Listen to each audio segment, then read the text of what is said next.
Hey, you guys, Lady Rochelle here, author and founder of Warriors Talk, where we move away from awareness towards action. It is National Cancer Survivors Day. Yay! So happy National Cancer Survivors Day to all of the cancer survivors.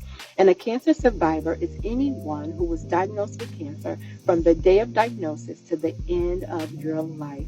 So if you were diagnosed yesterday, congratulations, you're a cancer survivor. If you was diagnosed 15, 20 years ago, congratulations, you are a cancer survivor.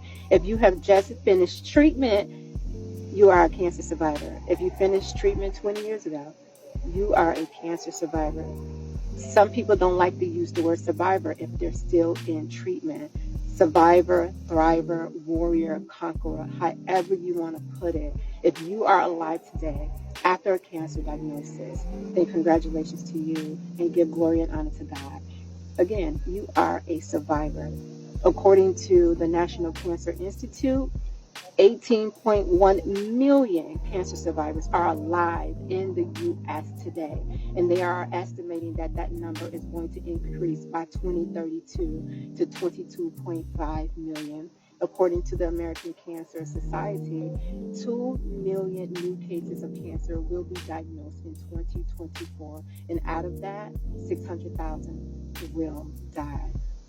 Cancer is not slowing down. As the population increases, and so does cancer. So, cancer, the National Cancer Survivors Day, it's all about celebrating a life for cancer survivors. So if you are alive and you are a cancer survivor, you know we're supposed to be celebrating every single day, right? That we're here, that God has given us grace to be here. He's given us another chance to be here because for some reason He still has purpose for us and there's more work for us to do. So I hope that you're walking in the purpose that God has in place for you. And if you feel like you're not walking in purpose, then you need to have a conversation with God and see what that purpose is so that the people that are assigned to you and your purpose, that you are touching those people's lives, right? There's a void in those people's lives because you are not doing what you're supposed to do. And so you need to make sure that you're talking to those people, you're connecting with those people, and you're giving them exactly what it is that they need that God has put in your spirit to do. So it's National Cancer Survivors Day, and for so many people, that may not be a happy time for them.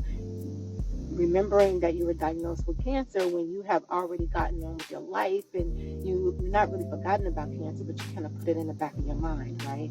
But this is a day to recognize that you have been through the storm, and guess what? You're still here. You're still here. You are still here. And you are a testament.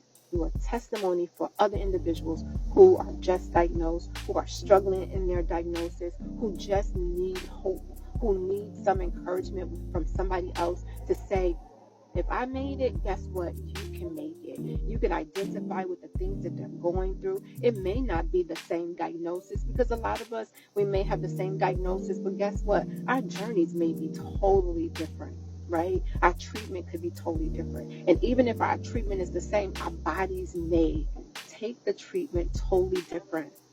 It's still important to share your testimony with someone else. It's important to help other individuals have hope. It's important for them to see what it looks like outside of the storm, what it looks like. And sometimes the storm does not come to wipe you out. Sometimes the storm comes to clear your path so that you can walk into your God-ordained destiny. So don't feel like because you're in the middle of the storm that it's over. You have to keep fighting through that storm, and eventually, that storm will pass. This too shall pass. It's National Cancer Survivors Day, and I am a survivor, aka a warrior, and I am so excited to be alive. I just witnessed two of my children graduating. My Leah graduated with a dual master's degree, and she's working in her field. My Kayla just graduated from high school. I get to witness my three grandchildren, right? I have three grandchildren. I have Nala, and I have Joshua, and I have Josiah. I get to witness them being here the cancer had took me out in 2013, I wouldn't be here to witness my Leo graduating. I wouldn't be here to witness my Kayla graduating. I wouldn't be here to witness my 3 grandchildren. So I'm excited that God still has work for me to do.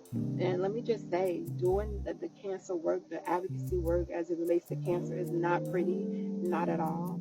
A lot of times, it reminds me of my own diagnosis. Whenever I talk to someone who's newly diagnosed, because I know what it initially feels like to get that diagnosis and have to sit in that diagnosis while you're waiting to go through tests, while you're waiting to go through scans, while you're waiting for the doctor to call you. I know what that feels like, and it's not pretty. It's not pretty at all, but you can do it. You can do it. God got me through it, just like He got the other 18.1 million survivors alive just in the U.S. today. They've gotten through it. And if they can do it, then so can you. You're going to be so much stronger. Your relationship with God is going to be so much better. And these are just my things. And so I'm hoping that for everybody else. It's National Cancer Survivors Day, and there's so much to celebrate on today, but there's so much work to do. There's so much research that needs to be done for a cure, for therapies that are not debilitating to individuals who take those therapies. We want to be able, if you have to take the therapies, if you elect to take the therapies, that you still have a nice quality of life after the therapies, and that it may not be the same life that you had before. We always say your new normal, but you're able to function, you're able to take care of yourself, you're able to take care of your families, you're able to live a life to where you're able to do things for yourself, and you're not depending on all of this medicine and all of these things that come with a cancer diagnosis that may not show up until maybe 10 years from you being done with treatment. But you can do it. There's hope. There's hope. Talk to individuals who have been through it and see exactly what they did to get through it. You're not in it by yourself. Don't try to take this journey by yourself. It's too much. There's so many individuals out here that has been through the same thing that you have been through, and they are there for a reason. Lean on them. Talk to them. I had a couple of people that I called sometimes in the middle of the night and say, hey, this is what the word cancer is just one word, and it does not have to define the rest of the chapters in your book. So continue to write your story, because someone else needs to be blessed from it. Someone else needs to have hope. Someone else